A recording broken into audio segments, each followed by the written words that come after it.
ये बात है, जो बात आपके अंदर मौजूद नहीं है ना, आप फौरी तौर पर उसके कायल नहीं होंगे। बहस करेंगे, मुबाहिसात होंगे, तकरार होगी, सवाल होंगे, जवाब होगा, फिर कहीं जाकर या वो मानेगा या आप मानेंगे। यकीन कीजिए अजीब मौजज़ा है, कायनात में वाहिद विलायत अली है।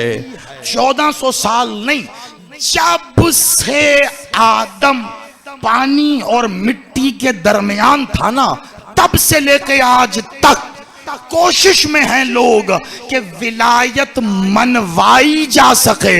याद रखना, जितनी बहस कर लो, विलायत मनवाई नहीं जाती, मानी जाती है।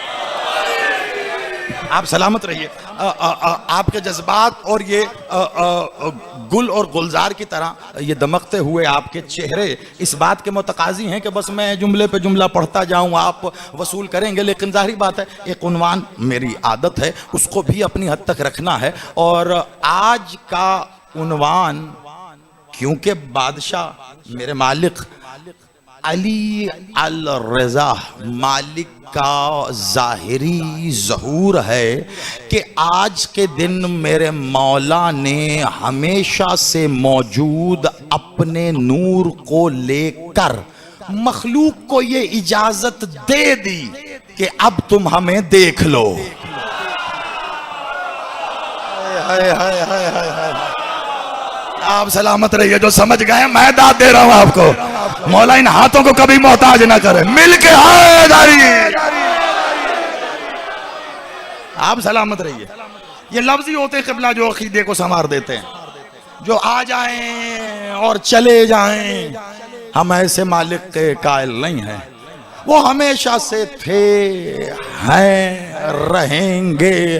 भला बताओ क्या कभी, बहुत एहतियात से मैं जानता हूं क्या पढ़ रहा हूं, कहां पढ़ रहा हूं, और पढ़ के मुझे निकल नहीं जाना, बहुत तवज्जो रखिएगा। भला कोई अल्लाह के नूर के लिए भी कह सकता है थे? गौर से सुनना, गौर से सुनना। कोई अल्लाह के नूर के लिए कह सकता है थे?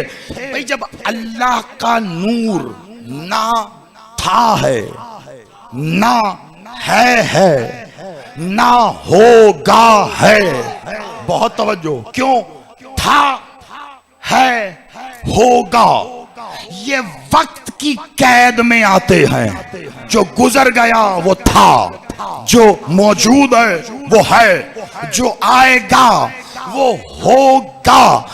वक्त की वाव भी अभी सोच में थी, ये था भी, ये है भी, ये रहेगा।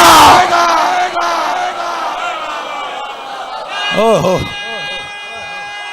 आप सलामत रहो। देखो जाहिर बात है, गुफ्तगू बात सरकार मौला रज़ा बादशाह पर, लेकिन मेरा आज जी है, मैं अभी आ रहा था तो हस्बे मामूल, वैसे तो अब अम्मार और हम बाकी रिश्तों के साथ साथ अहले विला, अहले अज़ा सब रिश्ते तो हैं, पेटी भाई भी हैं, वो भी मालिक का जिक्र करता है, हम भी करते हैं। अब लोकल लैंग्वेज में अगर बात करूं, फिर भी मैंने उससे पूछा अपनी आदत के तहत, बताओ क्या क्या पढ़ें? उन्होंने कहा मौला रज़ा बादशाह पढ़ा। अब मैं उससे पूछ रहा था, मैं कहा हदीस ज़ुहब सुनी है? बोला नहीं। मैं कहा सुनाऊं? फिर मौला रज़ा बादशाह ने एक ऐसी हदीस इरशाद फरमाई है जिस हदीस को कहते हैं सिलसिलाए ज़ुहब, यानी सोने का सिलसिला। बहुत तवज्जो, सोने का अगर वो हदीस मैं पूरी पढ़ गया तो कमाल है, लेकिन उसके सियाक व सबाक समझना बड़ा ज़रूरी है। बता मैंने दिया है, लेकिन उन्वान आज के इस जश्न का होगा विलायत। ये जब दोनों चीज़ें आखिर में जाकर मिलेंगी तब आप सोचिएगा। मैंने क्या कहा था जुमला पहला? अल्लाह की रज़ाओं का मुजस्सिम पैकर। रज़ा किसे कहते हैं? मंशा, इरादा, रजा, बहुत इरादा। आले मोहम्मद में कभी फर्क, तफरीक, छोटा बड़ा, पहले बाद में, आगे पीछे कभी तलाश न करना, वरना हलाक हो जाओगे। कि बोला अशरा खमसा नहीं है और ना मजलिस है कि मैं जो दो घंटे पढ़ता रहूंगा। एक जुमला भी जाया ना कीजिएगा, मैं बड़ी तेजी से कह के, वरना हलाक हो जाओगे। कभी छोटा बड़ा ना ढूंढना आले मोहम्मद में। अगर छोटा बड़ा ढूंढने जाओगे तो तुम्हें वक्त की हुज्जत सवारी नजर आएगी, अली असगर सवार नजर आए।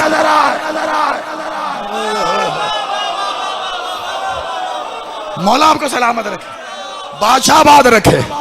खुदा की कसम मेरी तवक्को से आगे खड़े हुए हो आप, मिलके हायदारी। आप यकीन माने वाहिद ये दीन इलाहिया है कि जहां पर हम कभी रिश्तों के नाते से तकद्दुस, इज्जत, एहतराम नहीं करते। क्यों? क्योंकि जिसने ये दीन जाहरी तौर पर दे के कहा, कहो अल्लाह एक, वो ही हमें बेटी के आने पर नहीं, इज्जतुल्लाह के आने पे खड़ा होता नजर आ। मैं कह के चला गया, खुदा का वास्ता है, जहां तक बात गई मेरी, मैं यहां रुक गया तो मंजर पलट जाएगा। बादशाह का हर अमल सुन्नत है, जो कहा हदीस है, जो अमल है सुन्नत है। हमारे यहाँ तो किबला एक माशाल्लाह एक पूरा मकतब है जो खुद को इसी नाम से जानता है, अहले सुन्नत। हमारे भाई वो इसी नाम से मंसूब है। क्या कि मेरे बादशाह ने जो अमल किया बस उसकी नकल में वैसे ही किए जाओ, फला पा जाओगे। तो बेटियों के आने पे खड़े क्यों नहीं होते? खुदा की कसम, अगर रसूल अल्लाह बेटी के आने पे खड़े होते, आज बेटियां बाप के आने पे ना उठती, बाप को बेटी के आने पे उठ के खड़ा होना पड़ता। हर कोई आधी आधी हदीस पढ़ के पता नहीं क्यों पलट जाता है, पेट में दर्द होती है। आज ज़ैदी पूरी पड़ेगा। जब भी मखदूमा आती, बादशाह उठ के खड़े होते। एक दिन सहाबी ने कहा, या रसूल अल्लाह, बाप पर तो बेटी की ताजीम वाजिब नहीं है। क्या खामोश हो जा, बेटी के आने पे कौन खड़ा हुआ? ये अल्लाह की इज्जत है।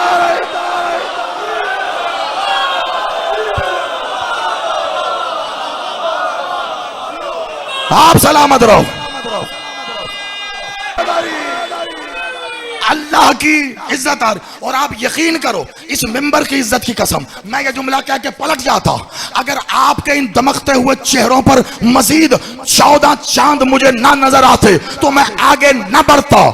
अल इज्जतुल्लाह, ये मखदूमा आलिया का इसमें मुअल्ला है, ये लक़ब है। अल्लाह की इज्जत, अल्लाह की इज्जत की ताजीम, इज्जतुल्लाह की ताजीम रहमतुल्लाह करेगा या हबीबुल्लाह करेगा।